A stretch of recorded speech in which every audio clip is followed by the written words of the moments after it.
Siku ya leo tunaongelea kuhusu tatizo la constipation baada ya kujifungua. Constipation ni nini? Constipation ni choo kigumu ama maumivu makali yanayoambatana na choo kigumu wakati wa kujisaidia haja kubwa. Na hili tatizo most of the time linapata wanawake waliojifungua na hasa wale waliojifungua kwa njia ya operation. Kwa siku ya leo tutaona ni nini tufanye, ni nini ule, na kama unahitaji dawa ya kutumia, utumie nini baada ya kujifungua kama unapata constipation. Kabla tujaendelea na video yetu ya leo, hakikisha umesubscribe, umelike video hii na umemtumia mtu ambaye unajua hii itakuwa ya manufaa sana kwake. Tuanze. Unachotakiwa kujua ni kwamba unatakiwa kujisapoti kwa njia tofauti tofauti ili uepukane na maumivu makali na choo kigumu na hii stress wakati wa kupata haja kubwa. Kwa hiyo ni nini ufanye? Kitu cha kwanza, unatakiwa uzingatie diet yako. Diet yako inatakiwa iwe na vitu vitatu muhimu. Kitu cha kwanza, inatakiwa iwe na mboga. Kwa nini mboga? Mboga tunajua na zenyewe zina nyuzi ambazo zitakusaidia wewe mmeng'enyo wa chakula kwenda vizuri. Kitu cha pili, kunatakiwa kuwe kuna maji. Kitu cha tatu, kunatakiwa kuwe na matunda. Kwa hiyo tuanze katika maji. Kitu cha kwanza, unatakiwa ujue kwamba chakula kinahitaji maji ili kumeng'enywa.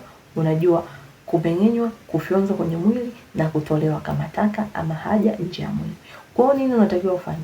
Cha kwanza, unatakiwa uzingatie sana unywaji wa maji ya uvuguvugu. Maji ya uvuguvugu kwa nini? Maji ya uvuguvugu huwa yanasaidia sana digestion. Na maji haya ya uvuguvugu unakunywaje? Kwa mara ya kwanza, kabla hujaanza kula, kabla hujala kitu chochote, unaweza kuchukua maji ya uvuguvugu. Haya maji ya uvuguvugu kama unashindwa kunywa hivi yanakuchafua, unaweza ukaweka limao kidogo ama karafuu ama kitu chochote ambacho kitaleta testi ama harufu nzuri kwenye maji ya kunywa ili ikusaidie. Na tunapenda unywe at least nusu saa hadi dakika 10 kabla hujala. Na pia nusu saa baada ya kula. Maji ya kunywa kwa siku unatakiwa unywe at least glasi 10. Tunazungumzia lita 1.5 hadi lita 3.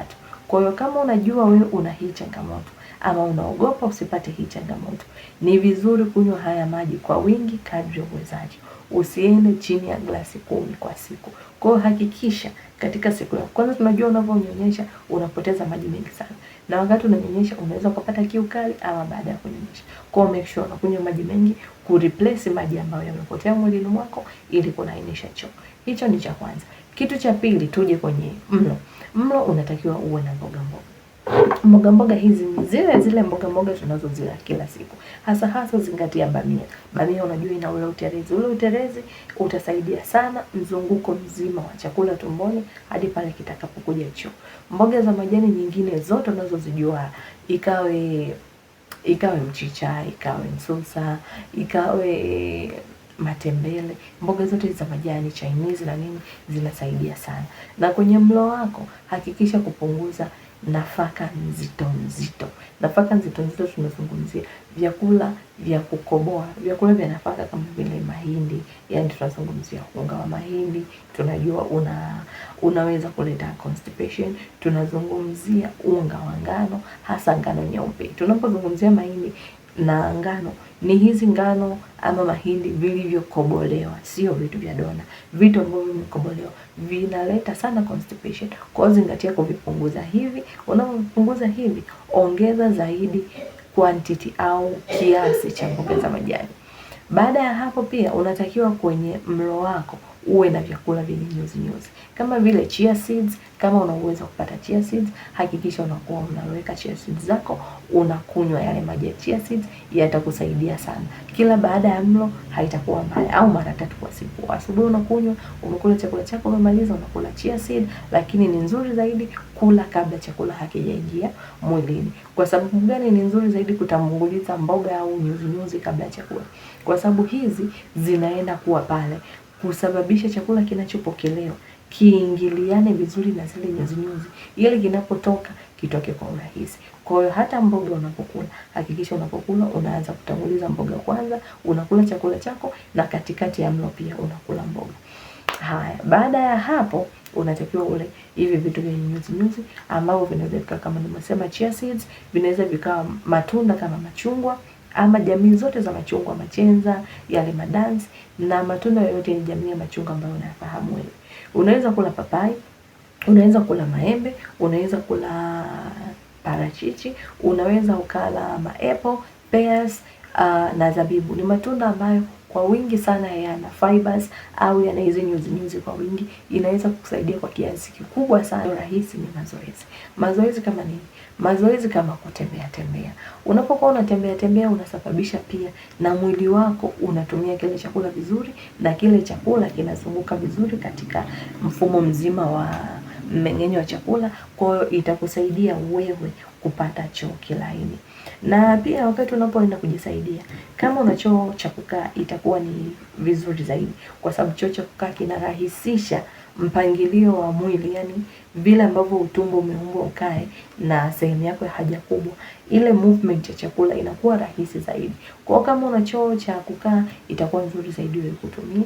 Na unapoenda kukaa kwenye choo cha kukaa, hakikisha umekaa kama nilivyokaa, unakaa ukiwa umenyoka, na hii miguu umeiweka kwenye stuli ama kindoo kidogo, kama unacho vile visado vidogo unaweza kuweka chini kistuli ama kigoda. Itakusaidia sana kusukuma kwa urahisi kile choo, na kile choo, kwa sababu tunajua ushakula vitu vingi ambavyo vimelainisha, itakuwa rahisi kwako wewe kufanyaje, kukipitisha kwa urahisi bila maumivu makali.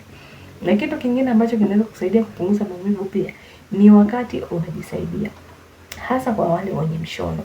Hakikisha unakandamiza ule mshono ama unausapoti, na wakati unasukuma kile choo, sukuma kwa pole pole, usitumie nguvu kubwa sana. Nguvu kubwa sana itakuletea maumivu, inaweza kusababisha ukachanika sehemu ya haja kubwa, inaweza ikasababisha ukachanika au ukapata maumivu makali na kutoka damu katika sehemu ya kidonda. Sasa kwa wale ambao wamechanika katika msamba ama sehemu ya haja ndogo ama katika uke, wale pia unaweza ukasapoti kutumia kitambaa kisafi wakati unasukuma choo chako haja kubwa. Huku mbele unaweza ukasapoti na kitambaa kisafi. Sawa.